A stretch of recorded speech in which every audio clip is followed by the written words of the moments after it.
What do you have? Do you work in a business? Do you want some fruit? No, I'm homeless. I'm actually a homeless person. Welcome to WatchMojoUK, and today we'll be counting down our picks for the 10 times Rishi Sunak pissed off everyone. He's so weak, he's done a grubby deal, trading national security because he was scared to lose another leadership election.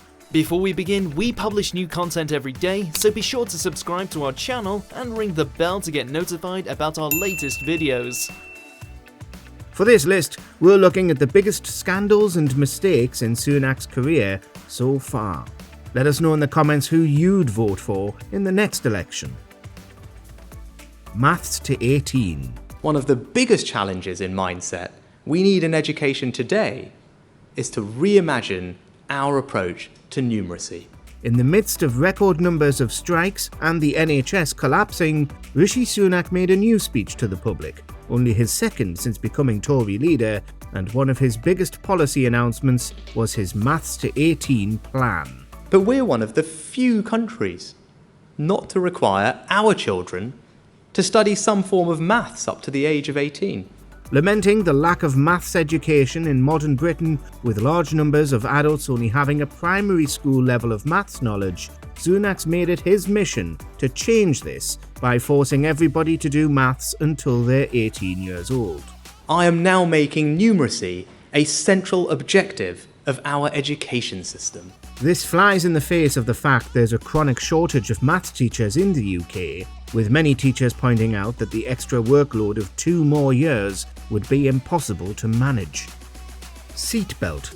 Ever since 1991, it's been the law for everybody in a moving car in the UK to wear a seatbelt.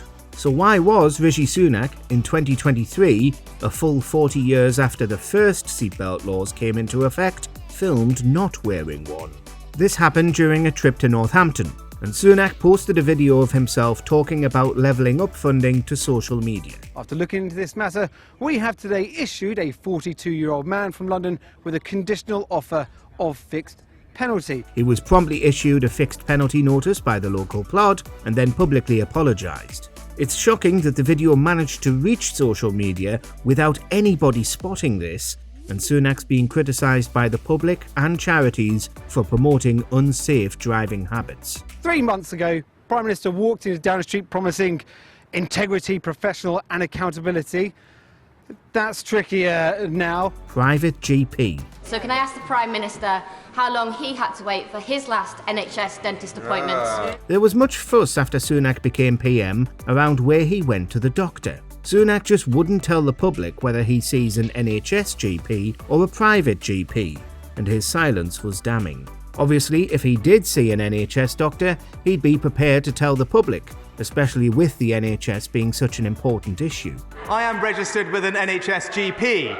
I have used independent healthcare in the past. Eventually, he was forced to register with an NHS GP since, as the Prime Minister, it wouldn't look very good if he refused to endorse our public services.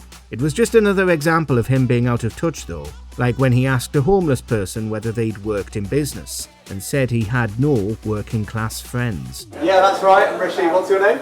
Dean. How are you? Hungry. Anti-strike laws.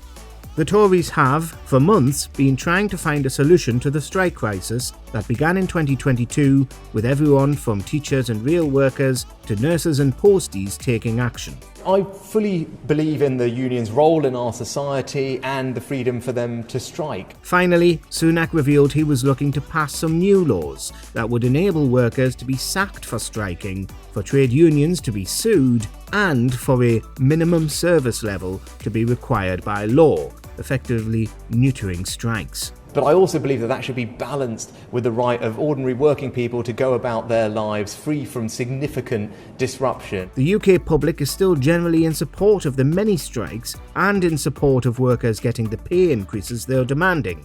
But the government, rather than negotiate with trade unions, would rather try to make striking illegal. What we've said is we want to have a grown-up, honest conversation with all union leaders about what is responsible, what is reasonable, and what is affordable for our country. Blocking Scottish laws. Lots of people have got concerns about this new bill in Scotland, about the impact it will have on women and children's safety. Holyrood passed a law in 2022 that would give far greater rights to transgender people to self-identify, something the LGBT community celebrated. At least they did, until Westminster decided that this was a big enough issue that, for the first time since devolution in 1998, it had to intervene in Scotland and block the law from being passed. So I think it's completely reasonable for the UK government to have a look at it. This was despite LGBT people, the only group the policy affected, by and large supporting the change. No matter your stance on that particular issue though, people across the UK were shocked that Westminster would try to prevent Scotland from passing its own laws like this. It will be quite simply a political decision, and I think it will be using trans people, already one of the most vulnerable, stigmatised groups in our society, as a political weapon. It's only going to bolster the case for Scottish independence. Reappointing Braverman.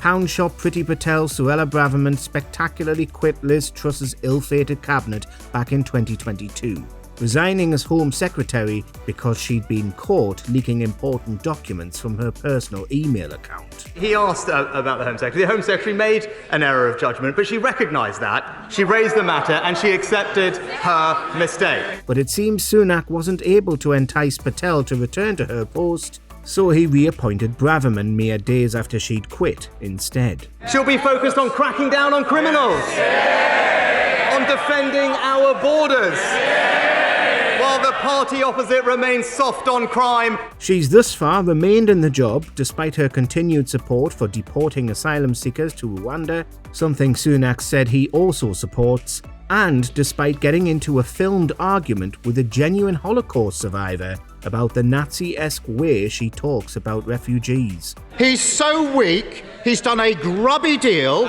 trading national security because he was scared to lose another leadership election. Levelling up. One of the biggest reasons Boris Johnson won such a landslide victory for the Tories in 2019 was his levelling up policy. Promises of much more funding for deprived areas of the UK, notably Northern England. He's just saying give the regions the money and allow the regions to spend the money wisely in their locality. Sunak continued to build on this levelling up mandate by providing significantly more funding, not to the north, where it's most needed, but to the far wealthier southeast. They spent £600,000 on their bid. I mean, that's £600,000, which our viewers will argue could have been put towards social care, could have been put towards... There are lots of... We're not saying nobody is in need of funding in the south, but giving the southeast more funding than the entire north of the country was more of the same unequal distribution that led to the north being so deprived in the first place. Eat out to help out.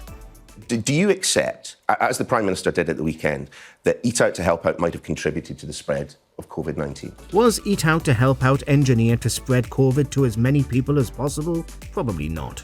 But that's what it managed to do. There is a very strong likelihood that some people will have contracted COVID-19. There is also a possibility that some people might have died as a result of this. To help struggling businesses get back on their feet following the many lockdowns in 2020, Sunak, as Chancellor, announced big discounts for customers to go back to the physical restaurants and eat there in person, seemingly without regard to the fact that we were still in the middle of the pandemic. I understand why no politician would ever wish to concede that they had put people's lives at risk, but demonstrably that is what has happened here. Sure enough, another wave of the virus soon began to spread, causing another national lockdown, and Eat Out to Help Out was, among other reasons, a major reason why. COVID fines. The Prime Minister, Boris Johnson, and the Chancellor, Rishi Sunak, have both received fines from the police for breaking lockdown rules. In April 2022, the Metropolitan Police handed out fixed penalty notices to Boris Johnson and Rishi Sunak respectively for attending lockdown parties in June 2020. Sunak broke records as the first sitting Chancellor of the Exchequer to have criminal charges brought against him. He said he debated for hours about whether or not he should resign as Chancellor, although ultimately decided against it, despite public calls that both he and Johnson should go. No doubt this really is a political problem for him, that perception that he was breaking the rules, and the Met now believe he was breaking the rules. Eventually, they did, a few months later, with Sunak's resignation proving the final nail in the coffin of Boris Johnson's premiership. It's amazing he then became PM himself. Non-dom scandal.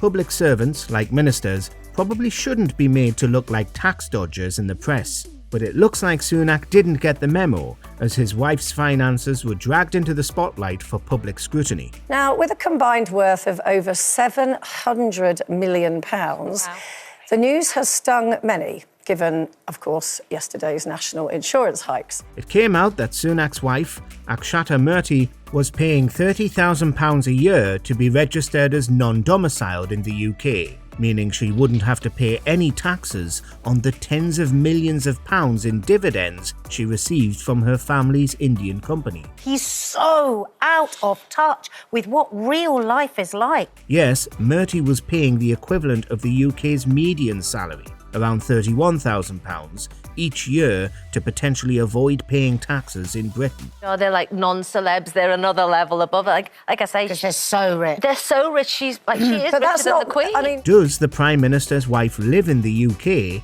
or not? Do you agree with our picks? Check out this other recent clip from WatchMojoUK and be sure to subscribe and ring the bell to be notified about our latest videos.